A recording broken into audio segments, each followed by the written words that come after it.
دعا النائب الكويتي عبد الحميد دشتي إلى ضرب المملكة العربية السعودية في عقر دارها، قائلا في خلال مداخلة هاتفية مع قناة الإخبارية السورية رسمية إنها أساس الفكر التكفيري.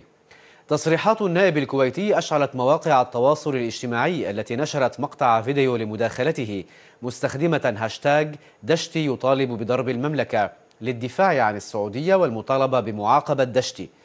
وقد عبر المغردون عن دهشتهم من الصمت الرسمي الكويتي على إساءات أحد نواب مجلس الأمة المتكررة وهجومه الدائم على المملكة وسياستها الداعمة للشعوب العربية في اليمن والبحرين وسوريا، عاتبين على الكويت إذا صمتت. وطالب أحدهم دولة الكويت بمحاسبة من سماه العميل الفارسي الصنع وإيقافه عند حده.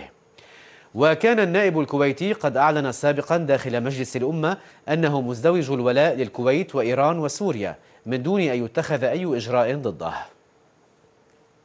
فهم لا يدخرون وسعا في أن يستهدفوا المدنيين الآمنين. هذه حيلة العاجزين، هذا فعل المتصهينين وخدام الصهيونية اليوم واللي هم من بيننا. ولكن والله لو حصدوا الملايين من الأحرار الآمنين فإن الأحرار لن يخنعوا ولن يركعوا إلا لله.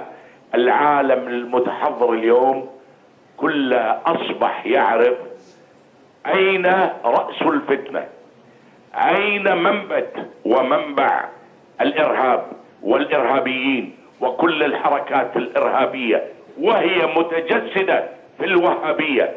وبالتالي لا بد من ضرب أساس الفكر التكفيري الوهابي في عقر داره.